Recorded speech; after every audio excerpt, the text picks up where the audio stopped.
Boa noite a todos. Vamos ficar em pé e vamos fazer a leitura da Bíblia em 1 João, capítulo 1, versículo 9, o penúltimo versículo deste capítulo. Se confessarmos os nossos pecados, Ele é fiel e justo para nos perdoar os pecados e nos purificar de toda injustiça. Oremos.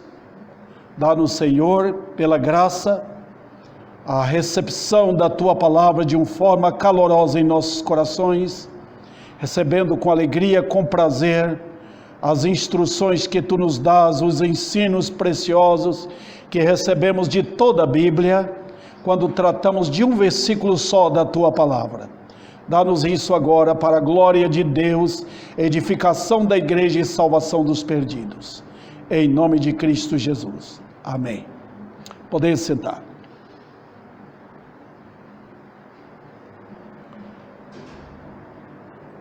Hoje é o quarto e último domingo que eu estarei tratando deste versículo aqui.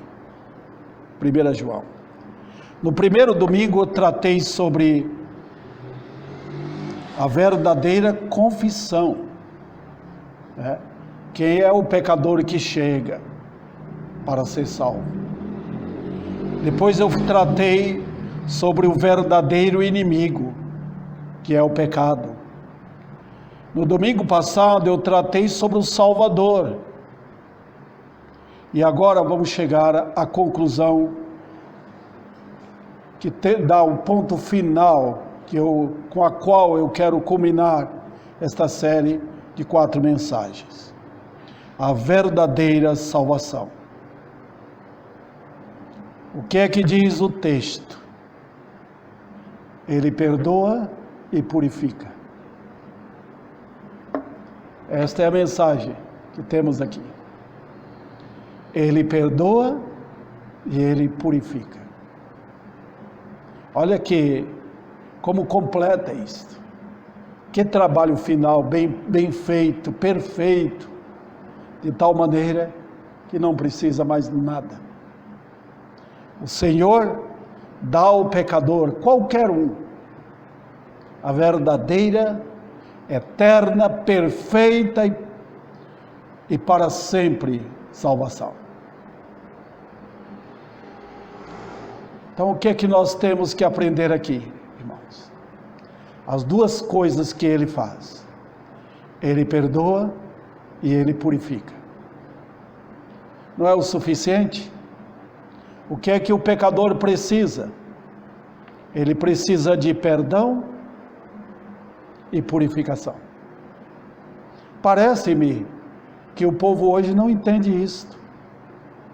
Parece que só assistir um culto bonito e gostar do culto e ouvir alguma coisa da palavra de Deus e ele tomou uma decisão. Ninguém toma decisão para Cristo.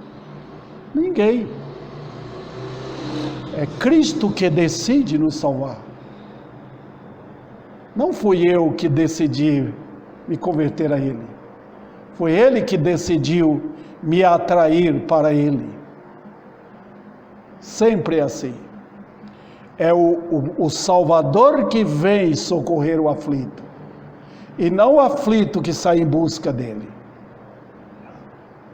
O homem está perdido em seus pecados. Atolado na lama. Escravizado atrás das grades do diabo. Como é que ele vai a Cristo? É Cristo que entra para salvar o perdido. Então nós temos 3 assuntos para serem tratados nesta mensagem desta noite. Primeiro eu quero tratar aqui sobre um Deus que realmente salva. Porque é dito que Ele perdoa e purifica. Ele não fala assim que talvez vai fazer isto. Ele perdoa e purifica. E depois eu quero tratar, queridos irmãos, sobre o Salvador que perdoa. Em terceiro lugar, vamos tratar sobre o fato de que Ele purifica. E aí eu completarei a mensagem com a conclusão. Vamos então ao assunto. Nós aprendemos primeiramente que não há esperança fora dele. Tem milhões e milhões de pessoas pondo a esperança nelas. Às vezes alguém confia em Jesus. Eu já vi muitas pessoas dizendo que creram em Jesus, mas é perceptível que a confiança daquelas pessoas está nelas ainda. Elas são aflitas dentro da igreja, aflitas, não têm paz, porque não houve uma chegada em convicção de pecado a Cristo. Não foi aquele encontro glorioso que Cristo faz quando atrai o pecador para si. Toda a esperança está nele. Não tem esperança fora dele. Muitas e muitas igrejas colocam a esperança nelas. Muitos pregadores são sutis nisto. Eles põem a esperança na oração deles, na pregação deles. Não tem nenhuma esperança na minha pregação. Quem sou eu? Quem sou eu para salvar alguém? A Igreja Católica põe esperança em Maria, colocando-a como uma mediadora também ajudando Jesus. Várias e várias religiões que surgiram no mundo trouxeram em seus ensinos milhares de mediadores. É a nossa tendência, queridos. Eu quero aqui, com a palavra de Deus, eliminar tudo isto, para abrir o caminho para os pecadores chegarem e correrem para a fonte. Não tem duas fontes de salvação, não tem Jesus e Maria, não tem Cristo e uma igreja, não tem Cristo e o Papa ou pastor, não tem Cristo e a oração, não tem Cristo e minhas atividades para me fazer justo. Está tudo com Ele. Então, se qualquer pecador não for para Cristo, ele está perdido, porque ele deu as costas para a fonte de salvação. Perdido. Então vamos lá, seguindo adiante. Perde a esperança no homem. Completa. Na realidade, igreja, nós temos um Salvador que é homem. Mas não é o Papa, não é o pastor. Não tem nenhum homem perfeito capaz de salvar. Jesus é homem. Deus enviou seu Filho para que ele nascesse como homem e fosse à cruz como homem. O Cordeiro de Deus, apesar que o nome dele é Cordeiro, é porque é uma figura de linguagem. Mas ele foi à cruz como homem e se portou como Cordeiro. Porque ele não abriu a boca, não se defendeu. Então a Bíblia fala que ele foi como um cordeiro mudo perante os seus tosquiadores, sem reclamar, sem gritar com ninguém, enfrentou como cordeiro mudo. Não tem outro. Olha Pedro, o que ele fala em Atos: abaixo do céu não existe nenhum outro nome dado entre os homens pelo qual importa que sejamos salvos. Alguns confiam no batismo, que precisam de Cristo mais o batismo. Alguns confiam em Cristo, mas também na obediência deles. É perigoso isto, é sutil isto, porque você está tentando emendar uma coisa com outra. Ou Jesus é o Salvador ou nada mais é.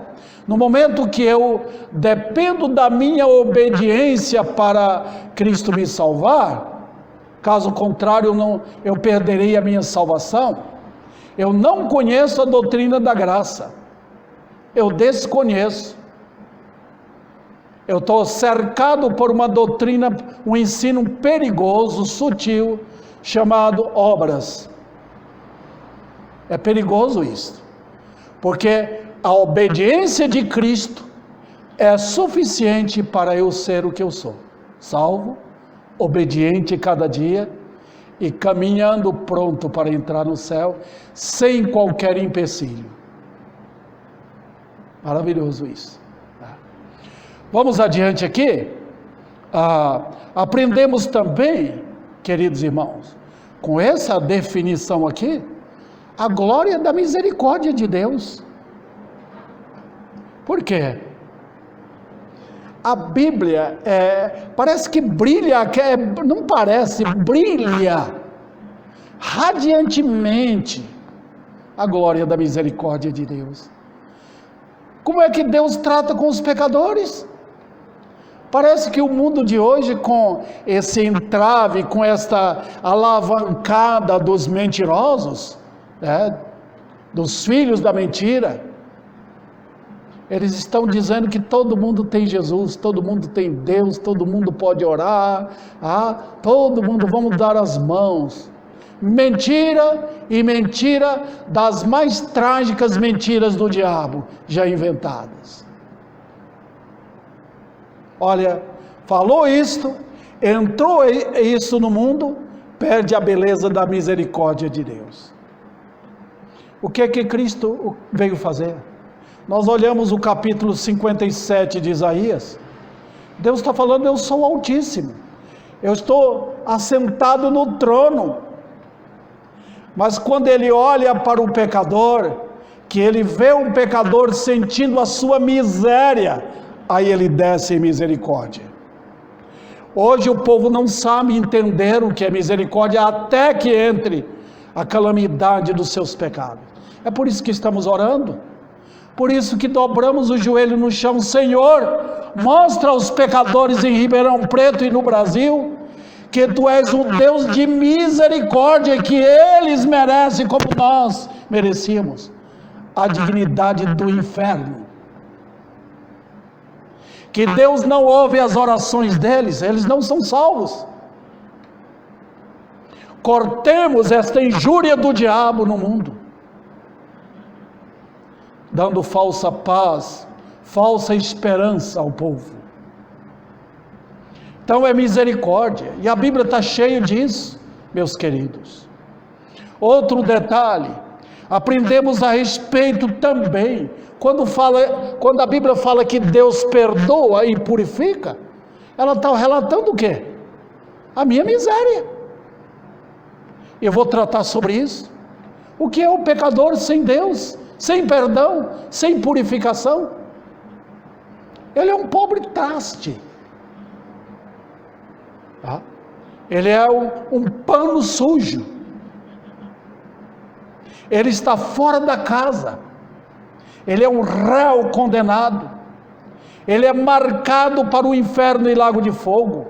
Ele é chamado claramente na Bíblia de filho do diabo, herdeiro do inferno, filho da desobediência, conforme Paulo diz lá em Efésios capítulo 2. A Bíblia não fala bonito, não.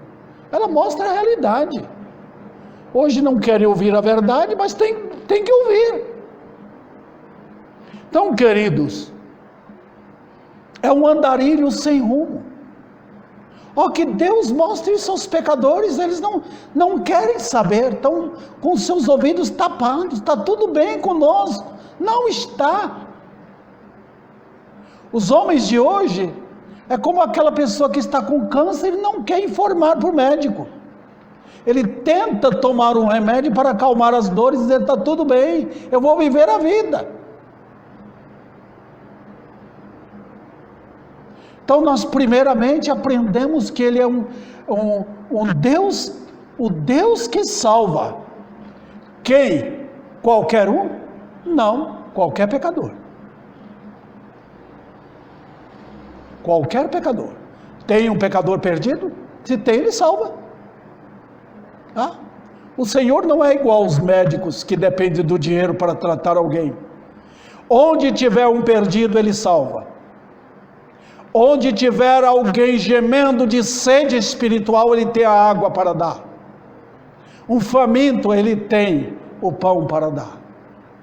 Ele é o Senhor que veio buscar e salvar perdidos. O problema hoje é que não tem perdidos. Vamos então para o segundo ponto. Eu passei esse primeiramente aqui, o primeiro ponto rápido. Mas notem, irmãos, eu quero tratar agora do Salvador que perdoa. E pela graça de Deus eu quero expandir esse assunto. Eu sei que não darei completo, nem tempo temos para isto, mas eu quero falar sobre o perdão. Por quê? Porque, irmãos, o povo hoje não sabe o que é ofensa a Deus. Não sabe. As religiões que surgiram e brotaram dentro das cidades, quase em cada quarteirão, encobre isso do homem. Eles estão chamando para autoajuda. Vem cá, Deus vai te abençoar, vamos orar aqui. Deus está abençoando todo mundo, Deus não tem mais maldição para você. Espera um pouco. Tem sim.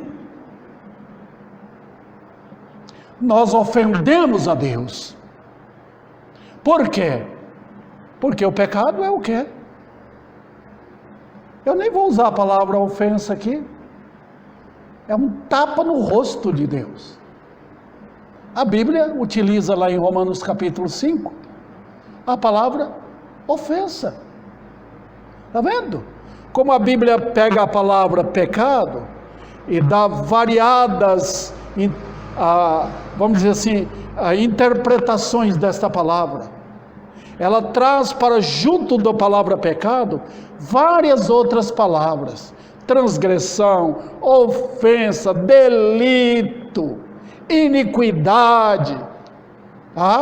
Tudo isto, irmãos, todas essas feíssimas palavras que englobam nossa vida, a Bíblia traz para junto da palavra pecado. O pecado é o pai de todas elas. É uma grande família, a família do pecado. E dali tem várias e várias palavras. E uma dessas palavras é a palavra ofensa.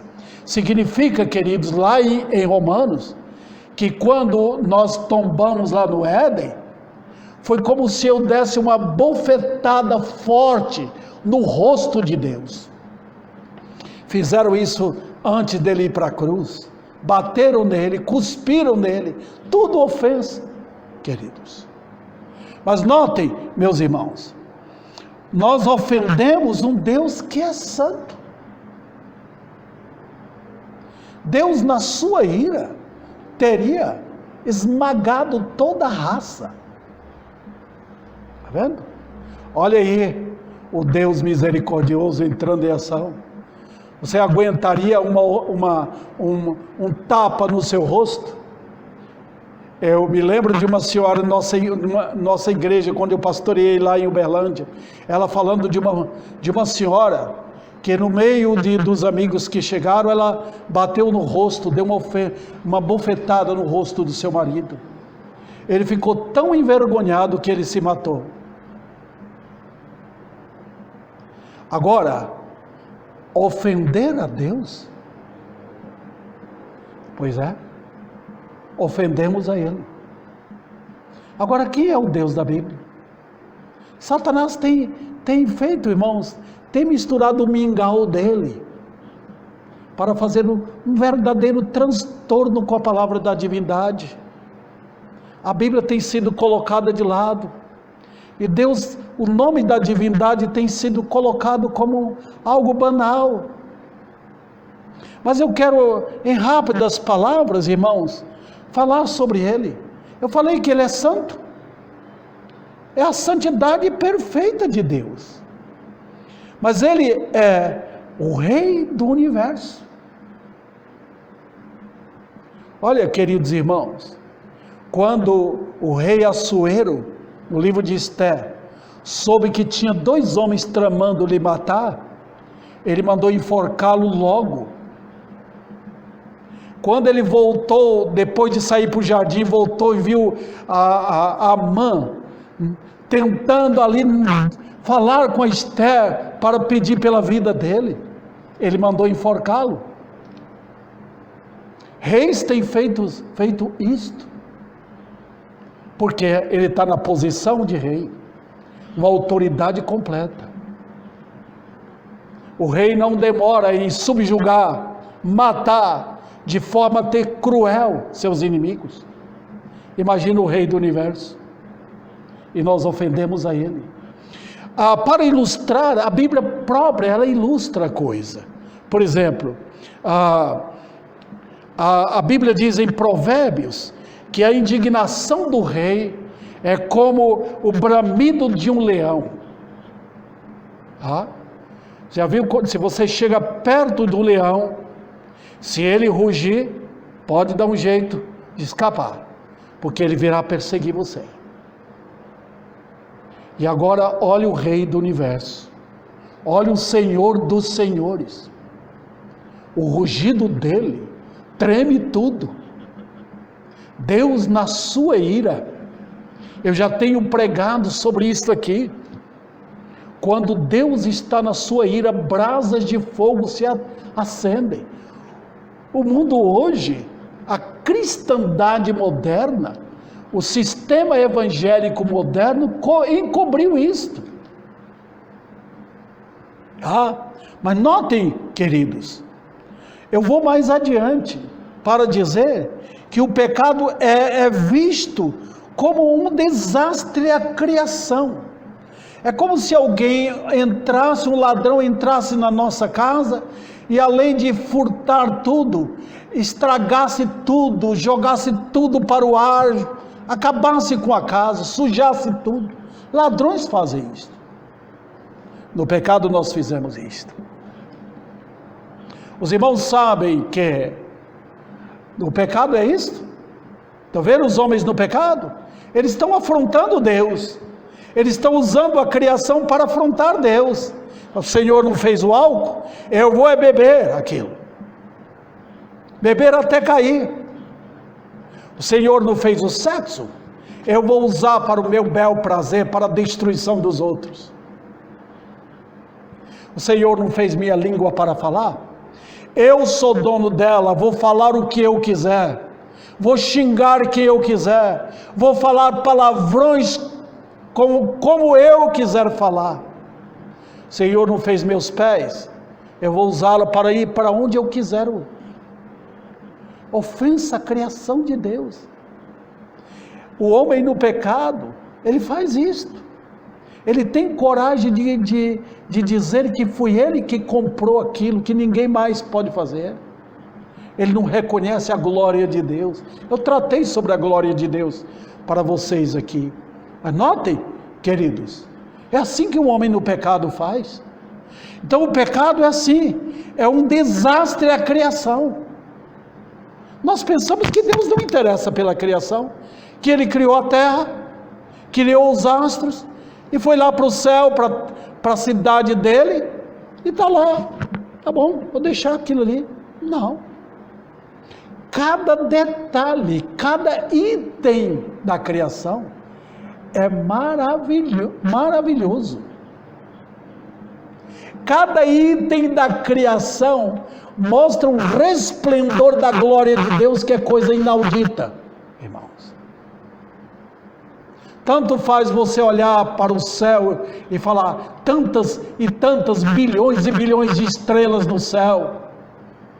Você pode olhar para uma laranja, para uma manga, e contemplar do mesmo jeito a glória de Deus.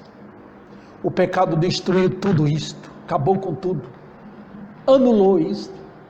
Eu falei quando eu preguei em Romanos 3, 23. Os irmãos não lembram mais. Por quê?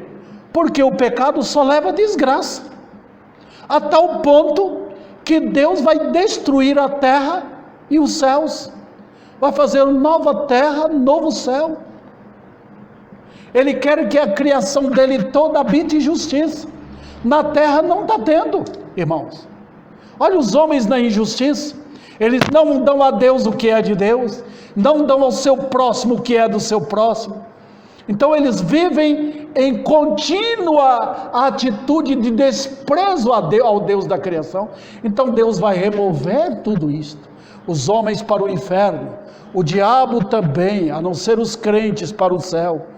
E aí, pôr tudo no fogo e fazer novo céu e nova terra.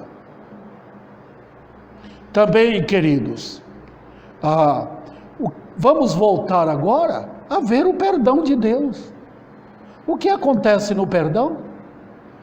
É que Deus não somente perdoa, mas Ele pôs dentro do bojo do perdão, Ele pôs tudo o que precisa. O nosso perdão, irmãos, às vezes tem significado ou às vezes não.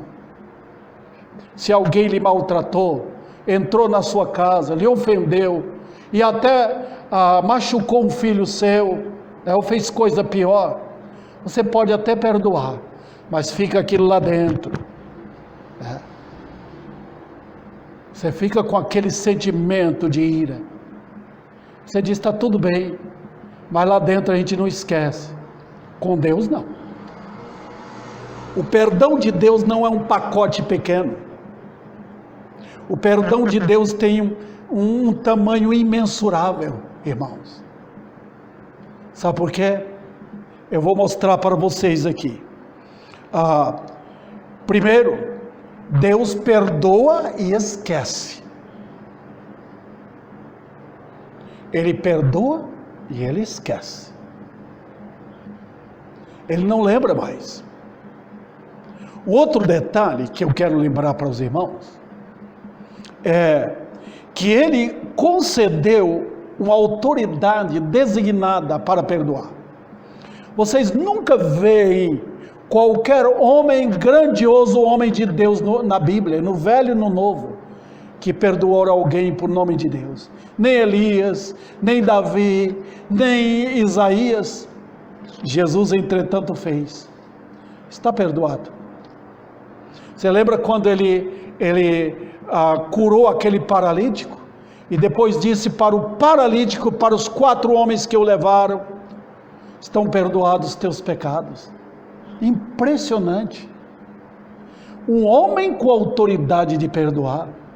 Queridos irmãos, é a coisa mais terrível. É quando alguém, um padre ou qualquer outro, vem perdoar o pecado de alguém, conforme achando que ele pode ou tem autoridade para perdoar. Não. Então vem aí o carnaval, você vai para a quarta-feira de cinzas e você acha que ali vai perdoar tudo. Espera um pouquinho. Deus outorgou, concedeu ao filho dele a tarefa de perdoar. E ele fez e faz com toda a autoridade. Só Jesus.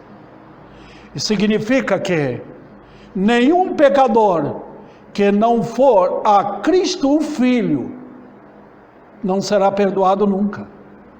Não adianta fugir. Não adianta correr para as cinzas da quarta-feira. Não adianta correr para as águas de um batistério. Não. Ou você corre para Cristo em arrependimento, ou você vai ser jogado no lago de fogo e no inferno. Puxa vida, que coisa! Veja, queridos irmãos, para conceder perdão, Deus tem um substituto do homem. Eu preciso de alguém perfeito para me perdoar. É o cordeiro que foi morto. Agora, eu mostrei para vocês o que tem dentro desse bojo do perdão. Vamos mais adiante, porque eu falei para vocês que Deus perdoa e esquece, completamente. Depois eu mostrei que Ele não tem outro para perdoar. Ou da boca de Cristo sai a palavra de perdão como ele fez com aquela mulher adúltera, ou você está perdido. Outro detalhe, vamos ver a preciosidade disso. Está também vinculada à natureza de Deus. Qualquer perdão que eu conceder para alguém que me ofendeu, está vinculado à minha natureza. Como eu sou pecador imperfeito e limitado, todo o meu perdão terá também os mesmos defeitos meus. Com Deus, entretanto, não. O perdão dele é total e eterno. Deus nunca perdoará alguém e dizer, olha, espera um pouquinho. Se você falhar, você está perdido. Eu não vou perdoar mais. Não tem isso. Quando Paulo fala para a igreja em Efésios, para perdoar uns aos outros, como Deus perdoou. Está vendo aí? É para que nós exerçamos esse dom do perdão, esquecendo e aceitando as pessoas, porque Ele nos perdoou. Não diz que Ele está perdoando. Não diz que aquela irmã ali está sendo perdoada a cada dia. É por isso que eu vejo muitos crentes, todo dia, ó Deus me perdoa, ó Deus perdoa aquilo que eu fiz. Não tem isso na Bíblia, queridos. É total perdão. Total. Outro, e eterno também. Outro detalhe, queridos irmãos, é que nesse perdão ele é manifestado do seu amor. O perdão vem do amor de Deus por mim. Ele me amou na eternidade e em Cristo eu sou aceito. Está vendo? Então o amor de Deus acaba? Não. É um amor eterno. Lembra que ele fala? Com amor eterno eu te amei. Pronto. Cobre eternidade e eternidade. Então minha vida aqui, coitado de mim. Se não fosse esse perdão, eu estaria perdido. Se o perdão de Deus fosse igual ao do homem, eu estaria perdido. Vamos lá, então aqui. Se pudéssemos, queridos, fazer uma reportagem no céu, veríamos o milagre do perdão. Se você pudesse agora abrir a porta do céu e contemplar os milhões de crentes que já estão lá, as almas dos santos que estão lá, todos eles foram perdoados. Eles estão numa alegria imensa. Você sabe que o perdão traz alegria para a gente? Porque você fala, Deus não esqueceu dos meus pecados, aqueles meus pecados que ofendia Ele esqueceu. Como diz o hino, não tem nosso cantor, Ele perdoa e esquece. Impressionante. Vamos adiante aqui. Também, irmãos, através do perdão, desse perdão glorioso, vem a justiça. Deus não somente perdoa, como Ele pega aquela roupa branca, linguagem figurativa, tá? Para colocar sobre para o crente vestir, desse traje branco. Foi isso que Davi solicitou na lei, no Salmo 51. Senhor, perdoa, purifica, lava-me e me torna mais alvo do que a neve. No perdão de Deus tem tudo isso, irmãos. De tal maneira que o pecador é justificado. Pronto. Deus pode olhar para qualquer crente em Cristo e dizer, não vejo nele culpa nenhuma. Nenhuma. Não há culpa legal que possa levar esse pecador para o inferno. Ele é meu. Justificado. Está vendo o que a justiça faz? Isso está dentro do perdão de Deus. Também, irmãos, a justiça de Deus, este modo de perdoar, traz a justiça de tal maneira para nós, que nós vamos aplicar isso na vida. É impossível alguém ser perdoado por Deus sem aprender do perdão dia após dia. Eu devo perdão a alguém. Eu devo isto. E deve ser de tal maneira que eu devo sofrer. O amor é sofredor, irmãos, para nunca ficar ofendido, porque a ofensa declara que eu não perdoei. Interessante. Como é que eu posso sofrer as injúrias dos outros, os maus tratos dos outros? A Bíblia fala que dentro do perdão veio tudo isso, essa justiça, para aplicar na minha vida.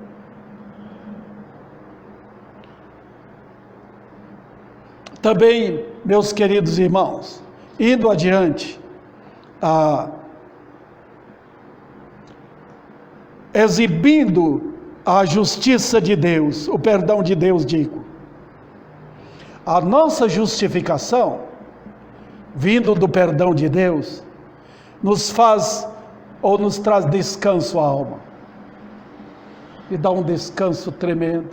Satanás pode vir, você não é crente, você não fez isso, você não é crente. E é assim que o mundo faz também. Mas o crente, ele está tão tranquilo, não está mais debaixo da ira de Deus, acabou. Isso faz ele viver numa confiança plena, chamada paz com Deus, pronto. Outro detalhe, irmãos, o efeito disso na vida, é que quando homens e mulheres experimentam o perdão, então todo ser fica livre para lidar com os homens. Então, o crente, depois que a pessoa é perdoada, ele sai. Lembra quando Jesus falou para aquela mulher: perdoados estão os teus pecados? Pode ir.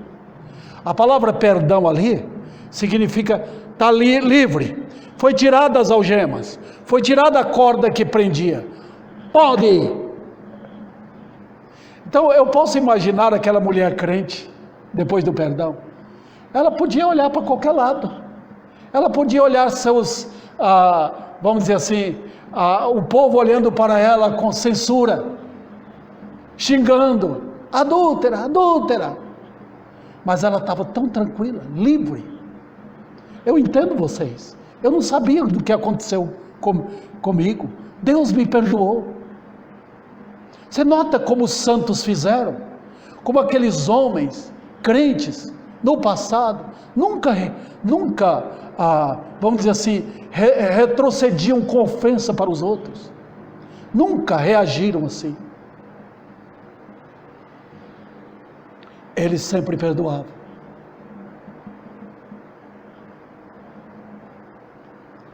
Está vendo, queridos, o que acontece? Vamos então ao Deus que purifica. Porque diz, Ele perdoa e purifica. Na purificação, no perdão, irmãos, foi tirada a ofensa. Nós vemos isto, que Deus trata o pecado em Adão, no perdão, está perdoado. E ali eu falei do que vem dentro de tudo isto. Agora nós vamos tratar daquilo que fala sobre a iniquidade, aquilo que me tornou impuro, aquilo que da cabeça aos pés, desde o meu nascimento até a minha morte, me contaminou. Ofensa, grosseria, pecado, maldade, tudo foi como lama, outras sujeiras terríveis na minha vida. Deus fala isso em Isaías, da cabeça aos pés está contaminado, pragas. Sabe o que ele faz? Além de perdoar, no perdão Deus vê. Na purificação ele remove completamente.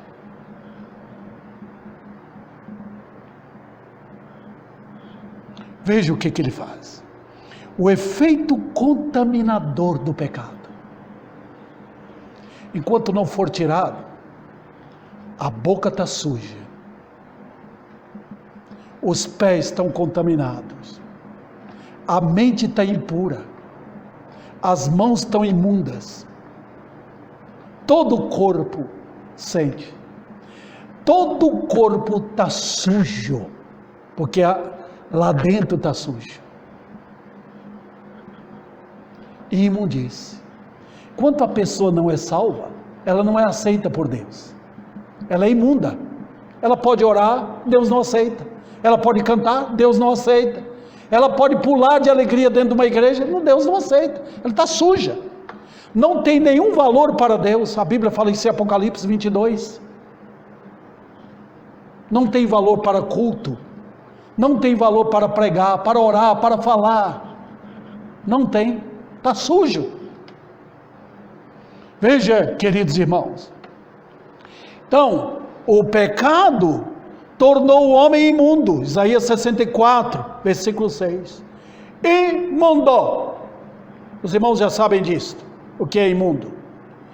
E a Bíblia ilustra no Velho Testamento como lepra.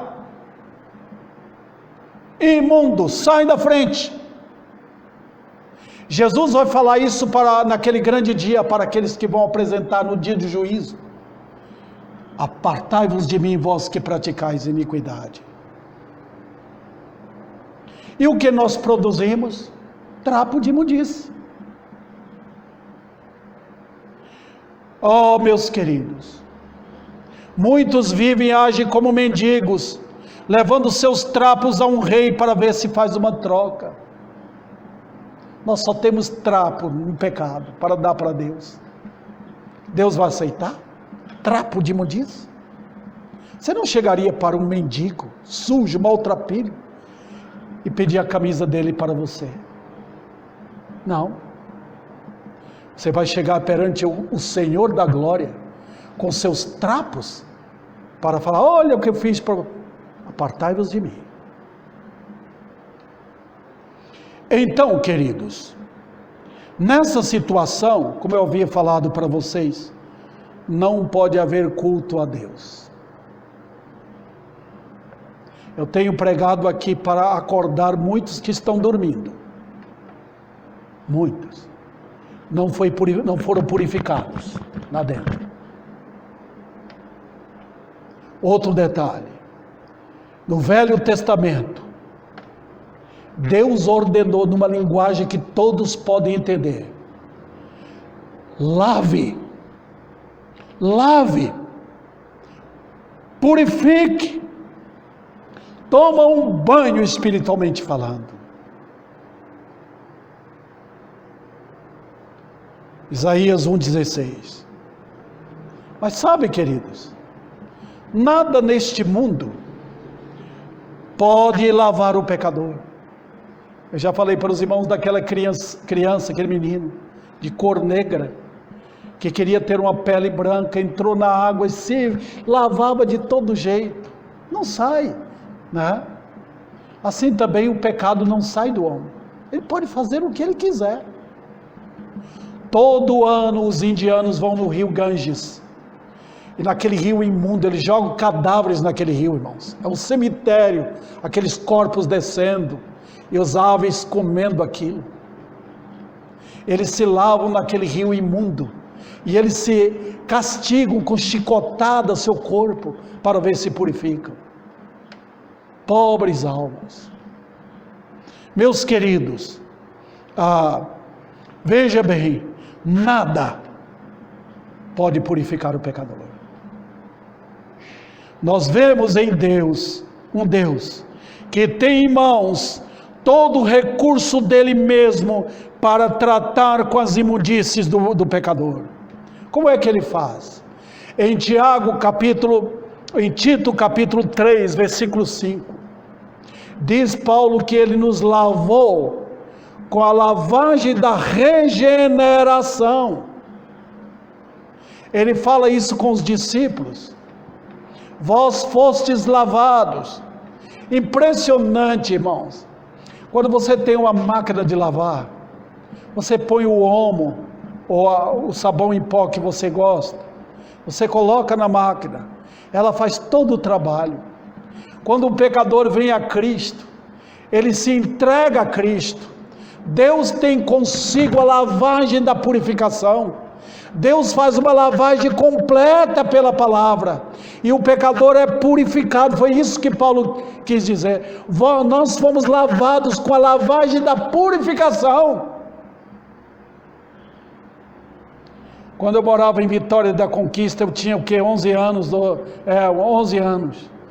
2 irmãos meus trabalhavam numa lavanderia. Roupa que ia para lá era lavada e passada, devolvida limpa para os donos. Quando o pecador vem a Cristo, ele é voltado para Deus, agora devolvido a Deus, completamente purificado. Além da palavra de Deus, a Bíblia diz que o sangue de Cristo nos purifica de todo o pecado, todo. Então, queridos, tudo é feito pelo sangue remidor. A ilustração do salmista, você lembra de Davi quando ele chegou? Ele estava tão sentindo a imundície dele que o afastou do seu Deus, que ele chegou para Deus clamando ali: Deus, tem misericórdia de mim, eu te ofendi, faz isso em minha vida, eu não estou querendo mais nada, eu não estou querendo reino, eu não estou querendo posição não, eu quero conversar com o Senhor, eu quero ter comunhão com o Senhor. Está vendo? O pecador chegando. E, meus irmãos, nós vemos também um trabalho completo desse Deus. O que é que diz o texto? Vocês não pararam para olhar, né? Nos purifica de quanta injustiça? De toda injustiça. Está vendo? O que é injustiça? Todo pecado é injustiça. Todo. Porque quando eu peco, eu não estou dando a Deus a glória que é dele, nem ao meu próximo. Então o pecado tem ofensa de 2 lados. Ofende a Deus e ofende aonde eu estiver. Hoje estão brincando tanto com o pecado, mas brincando mesmo, ainda falando o nome de Deus. Brincando. Filhos, criancinhas estão sendo ensinados a usar palavrões. Desrespeitar os outros. Então a ofensa aqui no Brasil, irmãos, multiplica cada dia. Injustiça. Ninguém está preocupando com o bem do outro. E quando eu não me preocupo com o bem do meu próximo, eu nem vou sequer pensar na glória de Deus. Então, queridos, quando Deus purifica o pecador, Ele purifica de toda injustiça. Toda. Ele remove tudo. Vamos lá. A ilustração é de vestes brancas. Deus usa essa linguagem para a gente entender. Ele tira o trapo e coloca a veste. Eu me lembro uma vez, quando eu era jovem lá em São Paulo, eu e um amigo meu, ele é pastor hoje na Espanha, nós encontramos um homem tão barbudo e cabeludo, sujo, e nós pegamos esse homem, levamos para a casa dele, do irmão José, pastor José Alfeu, e fizemos um trato nele. Cortamos o cabelo, tiramos a barba, demos comida para ele. Ele estava na aparência outro homem. Sabe, é assim que Deus faz com o pecador. Ele purifica e o pecador sai para viver uma vida de justiça. Eu estou encerrando a minha mensagem. Muitas vezes lavamos roupas mal lavadas, né? Hoje a máquina faz tudo, mas eu sou daquele tempo quando minhas irmãs pegavam a roupa, colocavam aquelas trouxas de roupa na cabeça, ia lá para o rio para lavar lá com sabão. Não existia sabão em pó naquele tempo, né? Lavavam ali com muita dificuldade, né? Hoje está tudo mais fácil, a máquina faz isso, mas nem sempre as mulheres testemunham isso, nem sempre a máquina fará o trabalho perfeito. Mas nota, quando Deus purifica, Ele faz o trabalho perfeito, completamente. Esta é a salvação de Deus. Encerrando então, eu posso ir para a conclusão. Eis aí a verdadeira salvação, nessa conclusão prática. Você não quer chegar ao Salvador bendito? E encontrar nele suficiente salvação? Talvez entre meus ouvintes tenham vários que nunca foram salvos. Nunca foram achar a purificação dos seus pecados em Cristo. Nunca sentiram os seus pecados, nunca tiveram convicção de pecado para ir até Cristo como Salvador e Senhor. Pode chegar, eis o momento oportuno.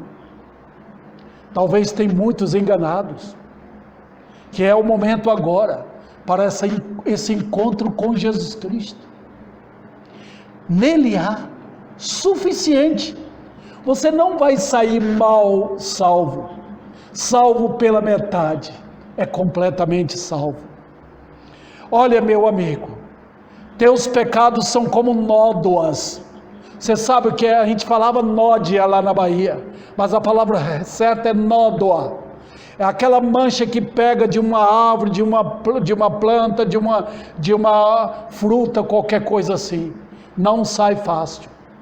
Nossos pecados são piores do que nódoas, porque não saem a não ser pela purificação de Cristo. Eles estão apegados à parede do coração.